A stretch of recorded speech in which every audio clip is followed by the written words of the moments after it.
নমস্কার বন্ধুরা, ক্যাডিডি kitchen and ব্লগে তোমাদেরকে অনেক অনেক স্বাগত এবং অনেক অনেক ভালোবাসা জানিয়ে আমি আমার ভিডিওটা আজকে শুরু করতে চলেছি। আশা করি তোমাদের ভালোই লাগবে। আজকে আমি আলু পটলের ঝাল ঝাল শুকনো একটা মুখরোচক রেসিপি শেয়ার করব। তার জন্য দেখো আমি পটলগুলোকে এইভাবে কেটে নিয়েছি আর একটা আলু এইভাবে কাটলাম আমি। তো প্রথমে আমি একটা মিক্সিং জার নিলাম। দেখো এটার মধ্যে আমি 4টা শুকনো লঙ্কা দিলাম, 1 চামচ গোটা জিরে আর 1 চামচ গোটা ধনে। তারপর দেখো এক টুকরো আদা আমি ছোট ছোট করে কেটে নিয়েছি আর 5-6 কোয়ার মতো রসুন দিলাম। এটাকে আমি জল না ছাড়া একটা দরদরা পেস্ট তৈরি করে নেব। দেখো বন্ধুরা, আমি যে মশলা পেস্টটা আমি তৈরি করেছি জল ছাড়া, আর একটা প্যানের মধ্যে আমি তেল দিয়ে দিয়েছি। তেলটা গরম হয়ে গেছে। এবার আমি পটল আর আলুগুলোকে দিয়ে ভালো করে 4-5 মিনিট সময় নিয়ে আমি আলুগুলো আর পটলগুলো ভেজে নেব। তোমরা তোমাদের পরিমাণ মতো পটল আলু নিয়ে নেবে। আমি আমার প্রয়োজন অনুসারে নিয়ে দিয়েছি। এবার এটার মধ্যে সামান্য একটু হলুদের গুঁড়ো অ্যাড করে দেবো।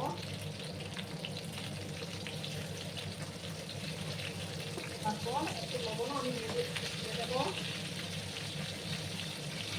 পরে আমি আবার লবণ ইউজ করবো বন্ধুরা। এবার ভালো করে মিশিয়ে নেব। এই রেসিপি কিন্তু ভাত, রুটি, পরোটা সব কিছুর সাথেই খেতে ভালো লাগে। ডিনারে তোমরা রুটির সাথেও খেয়ে নিতে পারবে, খুবই টেস্টি হয়।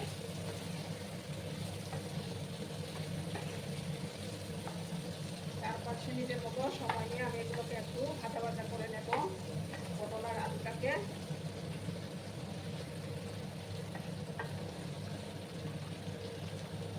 গ্যাসের আঁচটাকে আমি একটু কম করে রেখেছি। একটু আমি ভেজে দিচ্ছি বন্ধুরা। তোমরা কিন্তু ভিডিওটা একদম স্কিপ করো না।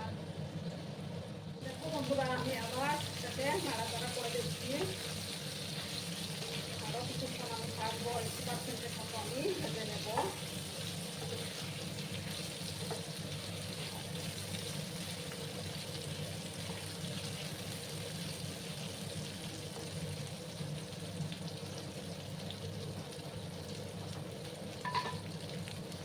আরও কিছুক্ষণ একটু আমি সময় নিয়ে পটল আর আলুগুলোকে একটু ভেজে নিচ্ছি বন্ধুরা। দেখো বন্ধুরা, এবার আমি পটলগুলো তুলে নেব। আর বেশি ভাজার দরকার নেই। সমস্ত পটল আমি তুলে নিলাম একটা ডিশের মধ্যে।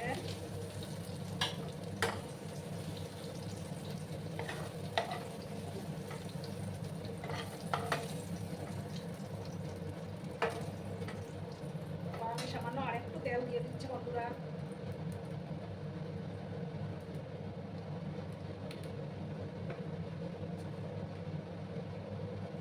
এবার আমি এটার মধ্যে দেখো 1/2 স্পুনের মতো গোটা জিরে দিয়ে দেবো।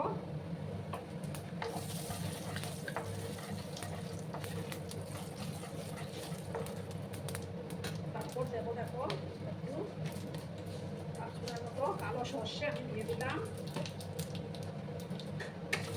জীবনটাকে একটু ভাজা হয়ে যাওয়ার পর আমি একটা বড় সাইজের পেঁয়াজ কুচো নিয়ে দিলাম।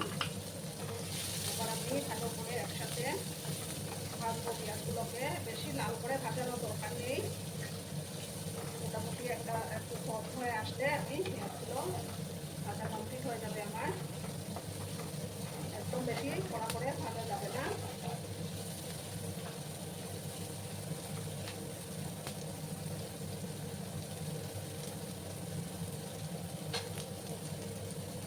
মিনিটের মতো আমি একটু পেঁয়াজগুলোকে ভেজে নিচ্ছি বন্ধুরা।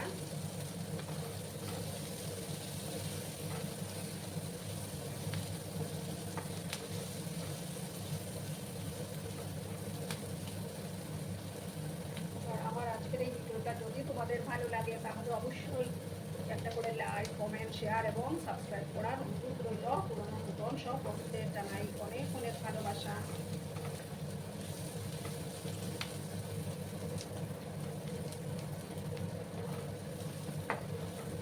একটু সময় আমি ভেজে নিচ্ছি পেঁয়াজগুলোকে।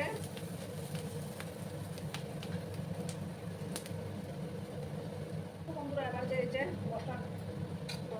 মশলাটা বেটে রেখেছিলাম রেখেছিলাম সেই মশলাটা আমি এবার দিয়ে দিলাম। জল ছাড়াই এটা আমি মিক্সিতে গুঁড়িয়ে নিয়েছি। ভালো করে কষিয়ে নেব।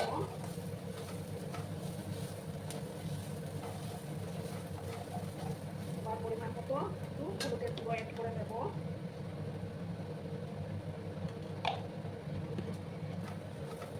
ভালো করে আমি দিয়ে কষিয়ে নিচ্ছি বন্ধুরা।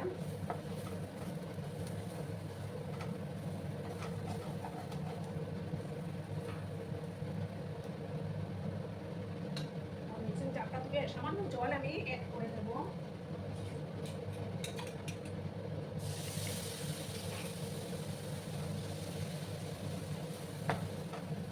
আদা রসুনের যে কাঁচা গন্ধটা সেটা না যাওয়া অবধি আমি কষিয়ে নেব। সময় নিয়ে কষিয়ে নিতে হবে। এবার আমি দেখো এটার মধ্যে কয়েকটা কারি পাতা দিয়ে দেবো। এই সময় কারি পাতাটা দিলে দেখাটা দারুণ আসে বন্ধুরা। ভালো করে একসাথে আবার আমি কষিয়ে নিচ্ছি।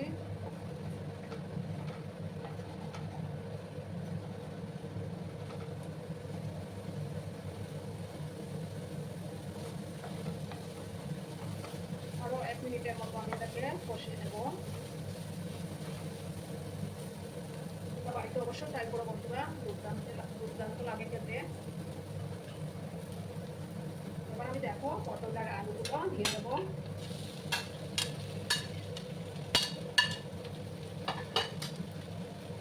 ভালো করে সবকিছু একসাথে মিশিয়ে নেব।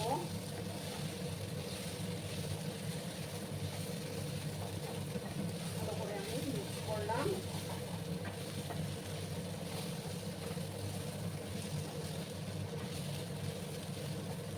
এবার আমি দেখো এটার মধ্যে 1 চামচের মতো চাট মশলা দিয়ে দেবো।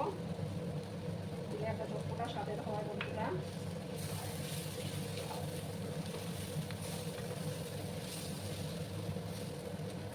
এবার আমি পরিমাণ মতো আগে ভাজার সময় দিয়েছিলাম লবণ, এবার একটু লবণ আমি অ্যাড করে দিলাম।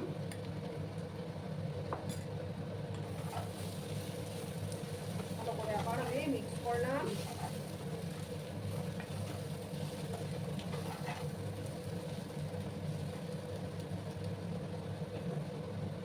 এবার একটু সময় আমি এটাকে ভাজা ভাজা হতে দেবো।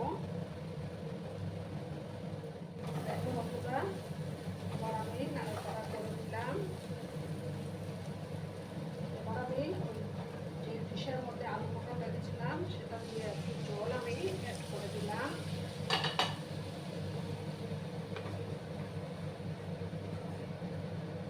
দুর্দান্ত টেস্টি হয় এই রেসিপিটা।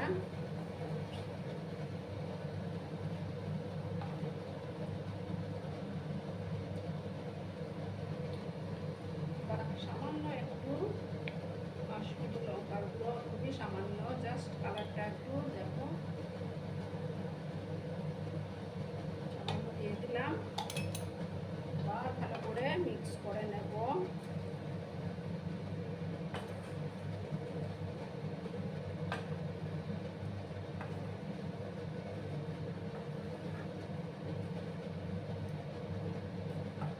এবার আমি এটাকে ঢাকা চাপা দিয়ে 3-4 মিনিটের মতো রান্না হতে দেব বন্ধুরা। গ্যাসের আঁচটাকে একদম লো করে দিচ্ছি আমি।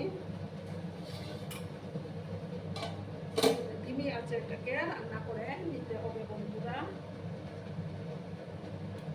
বন্ধুরা আমি এবার ঢাকাটা সরিয়ে দিলাম। দেখো আমার রেসিপি কিন্তু অলমোস্ট ডান।